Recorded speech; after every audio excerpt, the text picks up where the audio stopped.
همدارنګه پښتنو په لیک لوست په رامنځته کولو کې مهم رول درلودلی دی. دوی د لومړي ځل لپاره د ملت د مخه د لیکدودونو په ایجاد کې د لاس لرنې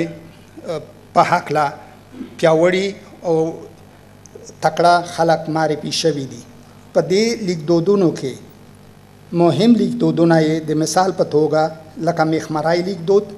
چې البایي ډول لري او داین ډیپ په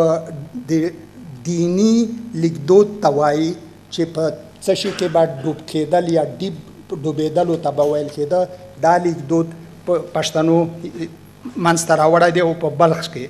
منځته راغلی دی. همدغه رنګه د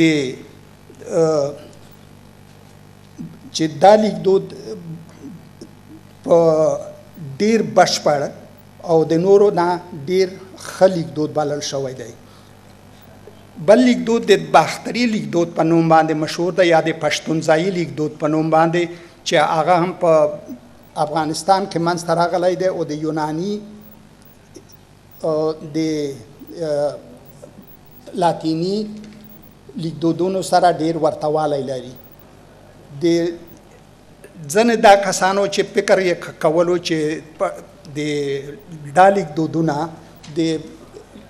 الکساندر په وخت کې افغانستان ته راغلي دي، دا په دې سمانه ده چې د هغو نه تقریبا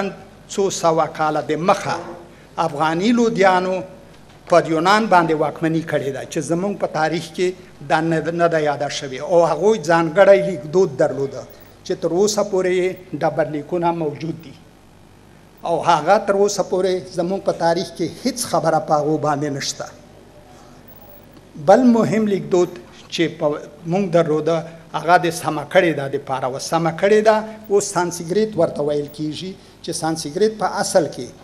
یو خارجي اصطلاح ده د یوې ژبې دپاره چې زموږ د وطن ژبه وه یا پښتو ژبه وه. سمه او کړې ده تر اوسه پورې هر پښتون ور په اسانۍ باندې ور باندې پوهیږي چې د څه شي نه منځته راغلی دی. د سمه او کړې ده یعنی درسته کړې ژبه ده او دا تر اوسه پورې زموږ په وطن کې د سانسکریت په نامه باندې یادیږي چې څوک ور باندې پوه نشي چې دا د چا ژبه ده او اکثر موږ پښتانه په خپله ورسره اشنایي نه لرو او دا فکر کوو چې دا مو د بل ځای نه راغلې پردۍ ژبه ده او چې دا ژبه یا دا اساسي لکه په الماني کې هوښسprache دا سمکړې ژبې ته ویل کېده او همدارنګه لومړی ګرامر د ژبو په افغانستان کې منځته راغلی دی چې 400 کاله د میلاد د مخه تالیف شوی اثر دی.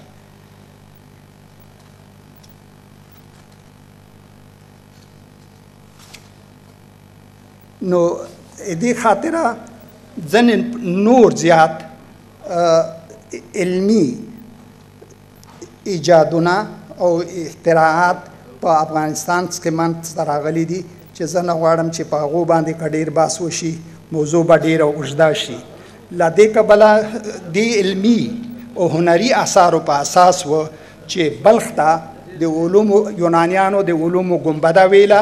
د ښارونو عربو ورته د ښارونو مور او وړانګه ولې د ځنو د ځانځانۍ هروژې او د پردو رقیبانو د لاسوهنو په دسیسو ټګیو تېروتنو او غولېدو او د خپلو خواخوږو په ځای و نورو اړیکو ګوډاګیانو او غمیزو ته غوږ نیونو او په خپلو منځو کې دویشنو او نفاق دوی کمزوري کړي ضعیف کړي په جنګ جګړو یې اخته کړي په مرګ ژوبلو مبتلا هېواد یې کنډواله تاریخي لوړ او وړ ویاړونه یې بایللي او په بخولو ستونزو او مصیبتونو کې شاخ او راګیر شوي دي چې د ځنو تفصیل او بیان د دوستانو لخوا دلته صورت ومونده او د ځنو نورو په زیاتو اثارو کې لیدل کیږي او ځنو موږ په خپلو سترګو اوسنیو حالات وینو چې څنګه دی. ځای او هیواد کنډواله شوی او ولس په مرګ ژوبلې وژنې لوږې تندې ویر او غم کې ډوب شوی دی او ظالمان جابران او ګوډاګیان د دوی د مریتوب په هڅه او لټک شي دي.